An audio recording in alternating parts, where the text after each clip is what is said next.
Hello students, welcome to my channel mathematics by Shweta. आज हम exercise 9.2 का क्वेश्चन नंबर 15 देखेंगे। तो देखते हैं। इसमें गिवन है if a n plus b n upon a n minus one plus b n minus one is the arithmetic mean between a and b, then find the value of n. तो हमें जो ये term है आपके पास, ये क्या given है? ये है आपकी arithmetic mean between a and b के बीच। बट हमें पता है, हमने लास्ट इंट्रोडक्शन वाली वीडियो में पढ़ा था कि अर्थमेटिक मीन क्या होता है? ए एंड बी के बीच में, ए एंड बी के बीच में अगर मैं एक थर्ड नंबर इंसर्ट करूं ए, तो इस ए को ही हम अर्थमेटिक मीन बोलते हैं। और इसकी वैल्यू हमने क्या निकाली थी? ए प्लस बी बाय 2। क्लियर है? ये हम पीछे इंट्रोडक्शन में पढ़ के आए हैं। बट इस क्वेश्चन में हमें अर्थमेटिक मीन क्या दिया हुआ है? ये दिया हुआ है ए एंड बी के बीच में। ठीक है, तो अकॉर्डिंग टू द क्वेश्चन हम लिख लेंगे according to the question arithmetic mean आपके पास क्या है? ए की पावर एन प्लस बी की power n over a n minus one plus b n minus one. ठीक है, but according to the formula हमें पता है अर्थमेटिक मीन किसके इक्वल होता है? ए प्लस बी बाय 2 के। ठीक है, तो इसे अगर हम फर्स्ट नाम दे देते हैं और इसे अगर हम सेकंड नाम दे देते हैं, तो फ्रॉम फर्स्ट एंड सेकंड ये इक्वल हो जाएंगे। ठीक है, ए की पावर एन प्लस बी की power n over a n minus one plus b n minus one किसके इक्वल हो जाएगा? ए प्लस बी बाय 2 के। क्लियर है? तो यहाँ से ये दोनों इक्वल हो गए। अब हमें इसे सॉल्व करके हमें क्या निकालना है? हमें वैल्यू निकालनी है एन की। तो हम इसे सॉल्व करेंगे, यहाँ से एन की वैल्यू निकालेंगे। तो इसके लिए हमें क्रॉस मल्टीप्लाई करना पड़ेगा। ठीक है, तो हम क्रॉस मल्टीप्लाई करते हैं। 2 को मल्टीप्लाई कर लेते हैं यहाँ पे, तो 2an प्लस 2bn बन जाएगा। ठीक है, यहाँ पर मल्टीप्लाई करते हैं a प्लस बी को a की power n minus one plus b की पावर n माइनस वन से। ठीक है, तो ये तो एज इट इज़ रहेगा 2a की पावर n 2b की पावर n। यहाँ पर पहले हम a को मल्टीप्लाई करते हैं a की पावर n माइनस वन से, तो ये क्या बन जाएगा? जब बेस सेम हो तो पावर ऐड हो जाती हैं। ठीक है, आपको पता है, तो ये a की पावर n बन जाएगा। प्लस ये मल्टीप्लाई करेंगे तो a into b n minus one plus, अब b को मल्टीप्लाई करेंगे a से b a n minus one plus यहाँ पे आ जाएगा b की पावर n। क्लियर? तो इन दोनों टर्म को हम लेफ्ट हैंड साइड पे ले जाएंगे क्योंकि इसके जैसी सेम टर्म यहाँ पर है। ठीक है, तो 2a की पावर n प्लस 2b की पावर n, इस टर्म को भी हम लेफ्ट हैंड साइड पे ले आए और इस टर्म को भी लेफ्ट हैंड साइड पे ले आए। तो यहाँ क्या बचा?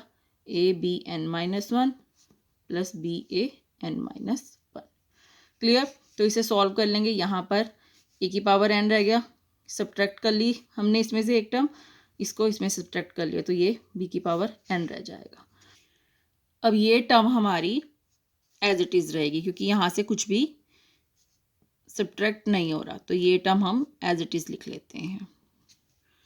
ठीक है, अब हम क्या देख रहे हैं? यहाँ पर हमारे पास a की पावर n वाली टर्म आ रही है और यहाँ पर हमारे पास a की पावर n माइनस वन वाली टर्म आ रही है। तो अगर हम इन टर्म्स को कंबाइन कर लें तो यहाँ से हम कुछ ना कुछ कॉमन निकाल सकते हैं। ठीक है, तो हम ऐसे करते हैं कि a वाली टर्म सेपरेट कर लेते हैं और b की पावर वाली टर्म सेपरेट कर लेते हैं। ठीक है, तो यहाँ से अगर हम इसको इधर ले आए लेफ्ट साइड में, b a की पावर n माइनस वन। ठीक है, और यहाँ से b की पावर वाली टर्म्स को एक जगह हमने कलेक्ट कर लिया। ठीक है, अब हम यहाँ से a की power n minus one common निकाल सकते हैं। ठीक है, कैसे? देखो, अगर आपके पास ऐसे हो a की पावर 4 माइनस b a की पावर 3। ठीक है, तो आप a की पावर 3 ही कॉमन निकालेंगे और यहाँ क्या बचेगा? a minus b. ठीक है, इसी तरह से यहाँ पर n है, यहाँ n माइनस वन है। ठीक है, तो यानी ये आपके पास पावर छोटी है n से, तो हम a की power n minus one common निकाल लेंगे, तो अंदर a ही बचेगा माइनस b। जैसे यहाँ पर हमने किया। ठीक है, तो अगर a की पावर 3 हम बाहर निकाल रहे हैं तो अंदर एक ही पावर बचेगी। ठीक है, तो यहाँ पर भी इसी तरह से करेंगे। अगर हम b की पावर n-1 कॉमन निकाल रहे हैं तो यहाँ पर b की पावर 1 ही बचेगी। ठीक है, तो यहाँ पर इस तरह से हमने निकाल लिया, तो ये a माइनस बी कैंसिल हो सकता है।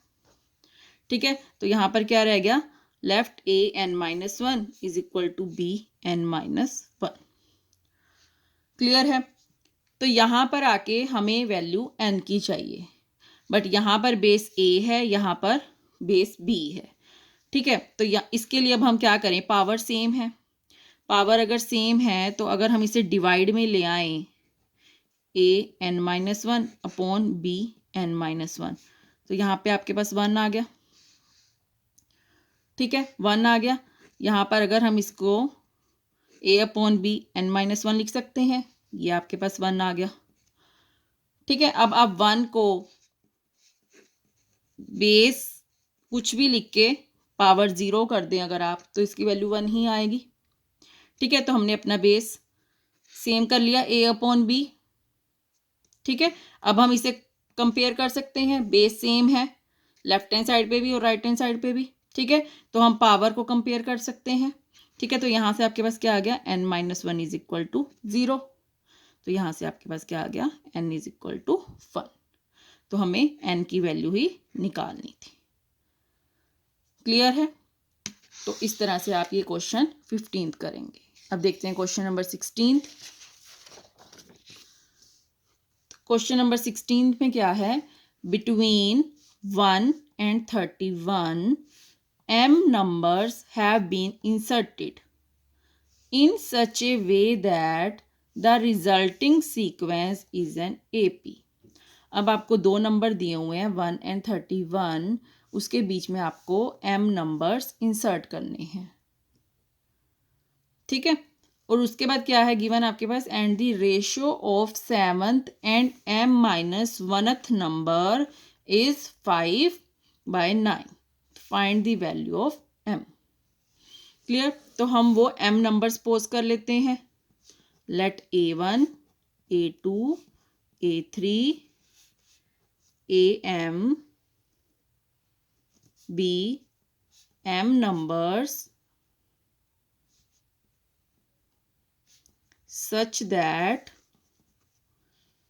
कि जो 1 इसके बीच में हमने इंसर्ट करे नंबर am, और जो लास्ट नंबर 31 है ये क्या बन जाए, AP, इज एन AP। ठीक है, हमने इस तरह से नंबर लिए कि ये आपकी AP बन गई। क्लियर। अब आप देखिए नंबर ऑफ टर्म्स आपके पास कितनी है, नंबर ऑफ टर्म्स ये आपके पास टोटल m टर्म्स हैं। ठीक है, और 2 टर्म्स हमारे पास और हैं, तो टोटल नंबर ऑफ टर्म्स आपके पास m+2 बनेंगी। ठीक है, नंबर ऑफ टर्म्स आपके पास m+2 है। तो जो ये लास्ट टर्म है, लास्ट टर्म कौन सी टर्म हो जाएगी, m+2th टर्म। ठीक है, जो लास्ट नंबर की टर्म होगी उसे हम कौन सी नंबर की टर्म बोलेंगे, m+2th टर्म। जैसे ये फर्स्ट नंबर की टर्म है, ये सेकंड नंबर की टर्म है, ये थर्ड नंबर की टर्म है। इस तरह से जो ये लास्ट टर्म है ये m+2th नंबर की टर्म हो जाएगी, क्योंकि हमारे पास total number of term m+2 है। क्लियर, तो इसको हम कैसे लिख सकते हैं, तो जो लास्ट टर्म है उसको हम लिख सकते हैं a m+2 is equal to 31। ठीक है, तो अब इसका फॉर्मूला हमें पता है, ये क्या लगाएंगे हम, a + m+2 - 1 d is equal to 31। ठीक है, a आपके पास 1 है plus m+1 d is equal to 31। ठीक है, तो यहाँ से आ जाएगा m+1 d is equal to 30, 31 - 1 30। ठीक है, तो यहाँ से d की वैल्यू आपको मिल गई 30/m+1। ठीक है, तो हमें d ही चाहिए और a तो हमारे पास है ही है, a तो 1 है ही। ठीक है, तो हम अपनी ये सारे टर्म्स निकाल सकते हैं, जो m के m नंबर्स हैं हम इन सब की वैल्यू निकाल सकते हैं। ठीक है, तो जो a1 होगा, a1 की वैल्यू क्या होती है, a + d। ठीक है ना, ये फर्स्ट नंबर की टर्म है, ये सेकंड नंबर की टर्म है, तो सेकंड नंबर की टर्म यही होती है ए प्लस डी। जो थर्ड नंबर की टर्म होती है वो क्या होती है ए प्लस टू डी। ठीक है, फोर्थ नंबर की टर्म क्या होती है ए प्लस थ्री डी। क्लियर है ना। हमने तो इनको अर्थमेटिक मीन के रूप में हमने इनको capital A1 A2 A3 AM नाम दिया हुआ है, बट ये आपकी सेकंड नंबर की टर्म है। अगर हम इसे सीक्वेंस में लिखें तो ये आपके पास इस तरह से A1 A2 A3 A3 AM plus 2, ये आपके पास एक AP है। इस तरह से अगर आप कंपेयर करें तो यहाँ पे जो A1 है वो 1 है, ठीक है, जिसे हमने AB बोला है। जो A2 है वो आपके पास ये टर्म है A1, यानी A प्लस डी। A2 तो आपको पता है ना A प्लस डी होता है, और A3 क्या होता है A प्लस टू डी। ठीक है, इस तरह से। तो अगर हम A2 निकालेंगे तो वो आ जाएगा आपके पास A प्लस टू डी। ठीक है, बट हमें ये सारे M नंबर्स नहीं निकालने। हमें गिवन क्या है, हमें गिवन है कि जो रेशो है ना seventh and M minus वनथ number, जो ये हमने M नंबर कंसीडर किए हैं, इन M नंबर्स में से जो सेवंथ नंबर है, सेवंथ नंबर कौन सा बनेगा अब A7 बनेगा। ठीक है ना, जैसे ये फर्स्ट नंबर है, M नंबर्स में से जो A1 है वो फर्स्ट नंबर है, A2 जो है वो सेकंड नंबर है, A3 जो है वो थर्ड नंबर है, ऐसे ही सेवंथ नंबर कौन सा होगा A7। ठीक है, तो हमें क्या गिवन है, हमें A7 मतलब सेवंथ नंबर और M माइनस वनथ नंबर, यानी ये नंबर AM माइनस 1, इसकी रेशो गिवन है 5/9। ठीक है, तो इस बात को आपको ध्यान से समझना है। अगर A7 हम ये नंबर बोल रहे हैं, ठीक है, तो ये टर्म नहीं है। A7 की टर्म तो आप यहाँ से देखेंगे, अगर हम कंपेयर करें, देखो अगर हम इसको अपनी AP को कंपेयर करें इसके साथ, तो A1 आपके पास क्या है 1 है। ठीक है, A2 आपके पास क्या है A1 है। ठीक है, A3 आपके पास क्या है A2 है। ठीक है, A4 आपके पास क्या है A3 है। इस तरह से A5 क्या है A4, A6। तो इस तरह से आप देख रहे हैं, अगर जो A1 है वो सेकंड नंबर की टर्म है। ठीक है, अगर A3 है तो वो फोर्थ नंबर की टर्म है, एक बढ़ रहा है नंबर। तो इस तरह से A6 जो होगा वो A7 आ जाएगा, A7 जो है वो A8 हो जाएगा, मतलब 8 नंबर की टर्म। ठीक है, 8 नंबर की टर्म हो जाएगी। लाइक वे इस तरह से अगर आपको M माइनस वनथ नंबर निकालनी है तो वो कौन से नंबर की टर्म होगी, वो M नंबर की टर्म होगी। ठीक है, एक ऐड करके।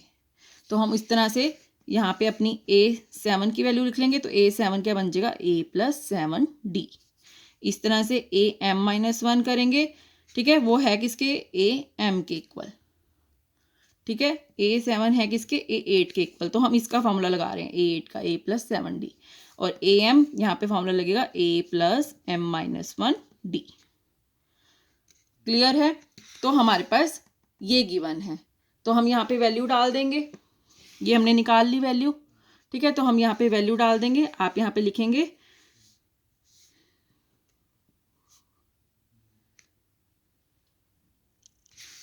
According to the question we have A7 over AM minus 1 किसके इक्वल है 5/9 के। ठीक है, तो हम यहाँ पे वैल्यू डाल देते हैं। ये बन जाएगा A plus 7D over A plus M minus 1D is equal to 5/9। Clear है इतना। तो अब यहाँ से हम इसको सॉल्व करेंगे। हमें D की वैल्यू पता है, D की वैल्यू हमने ऊपर अभी निकाली है। D की वैल्यू हमने निकाली है 30/m प्लस 1। तो हम यहाँ पर अपनी D की वैल्यू डाल देंगे। ठीक है, सॉल्व करेंगे इसको, तो यहाँ पर हमें वैल्यू चाहिए M की। क्लियर, तो मैं यहाँ पर सॉल्व करती हूँ, मैं पुट करती हूँ D is equal to 30/m plus 1। ठीक है, तो ये आपका बन जाएगा A प्लस 7, D की वैल्यू डाली मैंने 30/m plus 1 over A plus M minus 1 30/m plus 1। ठीक है, ये 5/9 के इक्वल है। अब इसको हम सॉल्व करेंगे। यहाँ पर हम एलसीएम ले लेते हैं। ठीक है, ये क्या बन जाएगा, AM plus A plus 210 over M plus 1 आ गया। ठीक है, यहाँ पर भी एलसीएम ले लो, तो ये भी क्या बन जाएगा, A plus M-1 into 30 over M plus 1। ठीक है, यहाँ पर हम A की वैल्यू भी डालेंगे, तो हमारे पास A की वैल्यू भी है, A की वैल्यू हमें 1 गिवन है। ठीक है, तो A की वैल्यू भी हम डालेंगे यहाँ पर। तो पहले हम इसे सॉल्व कर लेते हैं, यहाँ से M+1 कैंसिल हो जाएगा। ठीक है, A की वैल्यू भी हम 1 पुट कर देते हैं, तो ये बन जाएगा M+1 प्लस 210 ओवर, यहाँ पर भी पुट कर दी हमने A की वैल्यू, तो M+1 प्लस M-1 इंटू 30। ठीक है, इसको हमने इस तरह से लिख लिया। अब इसे और सॉल्व कर लेते हैं, ये बन जाएगा M+211 और ये सॉल्व कर लेते हैं हम 30M माइनस 30 5/9। ठीक है, यहाँ पर और क्या बन जाएगा, M+211 ओवर ये 31M बन जाएगा, इसे कंबाइन कर लिया हमने, और -29 5/9। ठीक है, अब हम क्रॉस मल्टीप्लाई कर सकते हैं, हमें M में टर्म मिल रही है। ठीक है, तो इसे क्रॉस मल्टीप्लाई करके आपके पास क्या आएगा, 9M प्लस इसे मल्टीप्लाई करो, 9 1 9 9 1 9 18 इज इक्वल टू, इसे मल्टीप्लाई करो M माइनस 29 को मल्टीप्लाई करेंगे 5 से, तो ये आएगा 145। ठीक है, तो इसे कंबाइन कर लेते हैं, यहाँ पर इसको इधर ले आते हैं 145 को, और 9 को इधर ले जाते हैं। ठीक है, इसे हमने ऐड किया, ऐड करके ये आपके पास आ गया 2044। इसे सब्ट्रैक्ट किया तो ये आ जाएगा आपके पास 146M। ठीक है, तो अब यहाँ से M की वैल्यू हम निकाल सकते हैं, ये बन जाएगा 2044 ओवर 146। तो इसे हम कैंसिल कर लेते हैं,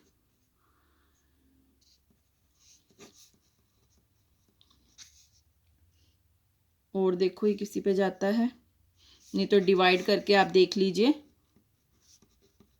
ठीक है, ये 4 पे चला गया। ठीक है, तो ये पूरा इस पे कैंसिल हो रहा है, तो M की वैल्यू हमें मिल गई 14। तो यही हमें निकालना था। क्लियर है? क्वेश्चन नंबर 17 देखते हैं। A man starts repaying a loan as first instalment of ₹100। ठीक है, if he increases the instalment by ₹5 every month, what amount he will pay in the 30th instalment. ठीक है, तो आप देख रहे हैं जो मैन ने स्टार्ट किया है लोन, उसके लिए वो इंस्टॉलमेंट दे रहा है, सबसे पहले उसको देना है ₹100। ठीक है, और फिर वो इंस्टॉलमेंट बढ़ाता जा रहा है, हर मंथ वो ₹5 बढ़ाता जा रहा है। ठीक है, तो हम देख रहे हैं एक फिक्स्ड अमाउंट वो बढ़ा रहा है, तो फिक्स्ड अमाउंट बढ़ा रहा है, तो यानी हम देख रहे हैं कि ये एपी का क्वेश्चन बन रहा है, क्योंकि एपी में अगर आप देखते हैं कि आपके पास जो टर्म्स आती हैं उनका आप डिफरेंस निकालते हैं तो वो एक फिक्स नंबर आता है। ठीक है, तो यहाँ पर हमें एक रुपीज़ जो 5 है वो एक फिक्स नंबर मिल रहा है। ठीक है, और जो ₹100 जो उसने पे किए फर्स्ट इंस्टॉलमेंट, वो आपका फर्स्ट नंबर हो गया। तो इस तरह से हर मंथ वो ₹5 बढ़ाता रहेगा, तो ये आपकी एक एपी बन जाएगी। ठीक है, तो जैसे इसको अगर फर्स्ट मंथ में वो 100 दे रहा है, तो नेक्स्ट मंथ में वो कितने देगा, 105। उससे नेक्स्ट में वो क्या देगा, 110। ठीक है, उससे नेक्स्ट में वो क्या देगा, 115। इस तरह से वो 30th जो इंस्टॉलमेंट उसकी होगी, हमें बताना है अमाउंट कितना आएगा। क्लियर है? तो इस तरह से ये आपकी एपी बन रही है। क्लियर? तो यहाँ पर आपकी ए फर्स्ट टर्म 100 है और जो डी है 5 है। हमें 30th इंस्टॉलमेंट बतानी है, तो ये आपकी फर्स्ट इंस्टॉलमेंट है, ये सेकंड इंस्टॉलमेंट है, ये थर्ड है। तो इस तरह से जो 30th इंस्टॉलमेंट होगी, ठीक है, उसे हम A30 से डिनोट कर लेते हैं। हमें इसकी वैल्यू निकालनी है। ठीक है, तो A30 की वैल्यू आपको निकालनी है। A30 को आप कैसे लिख सकते हैं, A+29T।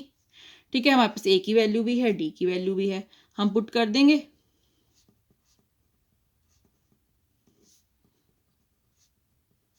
ये मल्टीप्लाई करेंगे 145, तो ये आपके पास आ गया 245। ठीक है, तो 30th इंस्टॉलमेंट उसकी बनेगी इतने rupees. Hence the amount to be paid in the 30th installment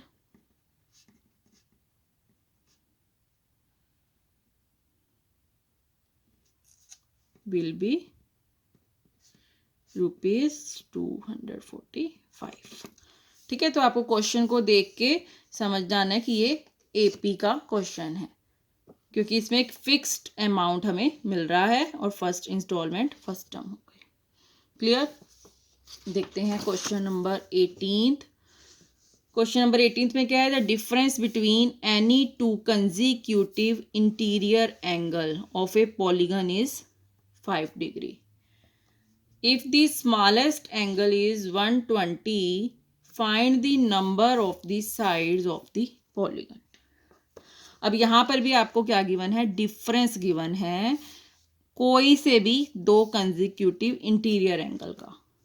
ठीक है, और वो 5 डिग्री ही आ रहा है आपके पास। तो एक फिक्स्ड एंगल आ रहा है डिफरेंस, किन्हीं भी टू कंजिक्यूटिव इंटीरियर एंगल का आप डिफरेंस निकाल लें पॉलीगॉन के, तो वो आपके पास डिफरेंस फिक्स्ड आ रहा है, 5 डिग्री ही आ रहा है। ठीक है, तो ये भी है। फिर इस क्वेश्चन को देख के भी आपको पता चल जाएगा कि ये AP का ही क्वेश्चन है, अगर एग्जाम में आता है इस तरह से। ठीक है, और यहाँ पे स्मॉलेस्ट एंगल क्या गिवन है, 120। ठीक है, स्मॉलेस्ट एंगल 120 गिवन है, तो यानी फर्स्ट एंगल आपको गिवन है, तो इसे हम A सपोज कर लेते हैं। A यहाँ पे 120 हो जाएगा और D जो है वो 5 डिग्री हो जाएगा। ठीक है, हमें क्या निकालना है, find the number of the sides of the polygon. अब हमें साइड्स निकालनी है कि कितनी साइड्स हैं पॉलीगन की, तो हम सपोज कर लेते हैं उसे, let the numbers of the sides of the polygon कितनी, n, हमने n साइड सपोज कर ली। ठीक है, और हमें पता है कि अगर किसी पॉलीगन की n साइड्स हो और उसका हम सम निकालें तो वो किसके इक्वल होता है, हम लिख देते हैं, we know that the sum of all angles of a polygon with n sides is किसके इक्वल होता है, 180 डिग्री इंटू n-2 के। ठीक है, इसके इक्वल होता है सम। तो अब यहां से हमें क्या पता चल रहा है, SN sum of all angles. ठीक है, तो हमने साइड्स n मानी हुई है तो एंगल्स भी n ही होंगे। ठीक है, n साइड्स ली हैं तो एंगल भी n होंगे, यानी SN किसके इक्वल है, 180 इंटू n-2 के। ठीक है, यहाँ पर हम इसका फॉर्मूला लगा देंगे, n/2 into 2a n-1d is equal to 180 to n-2। Clear. यहाँ से हम a और d की वैल्यू पुट कर देंगे। d की वैल्यू है, सॉरी, a की है 120 और d की है 5। ठीक है, इसे सॉल्व कर लेते हैं। ये बन जाएगा 240 डिग्री प्लस 5 डिग्री n-5। इसे भी सॉल्व कर लेते हैं।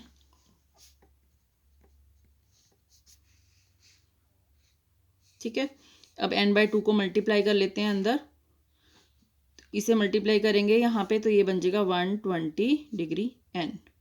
ठीक है, प्लस यहाँ पर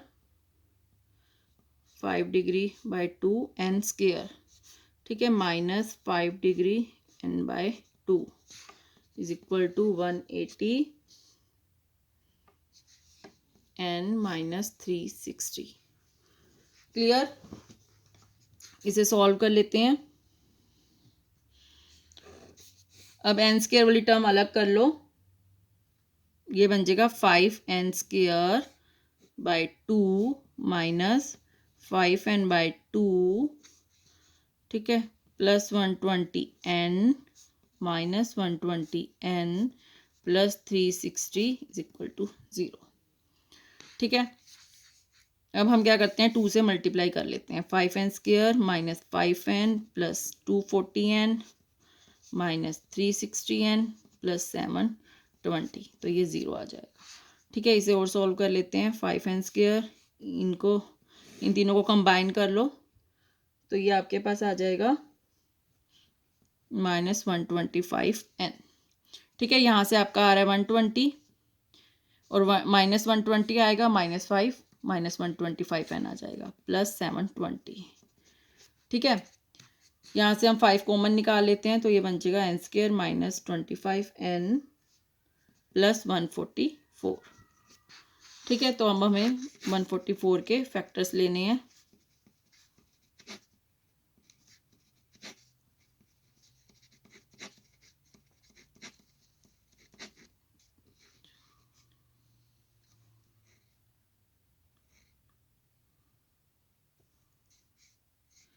सिक्सटीन और 9 बन जाएंगे।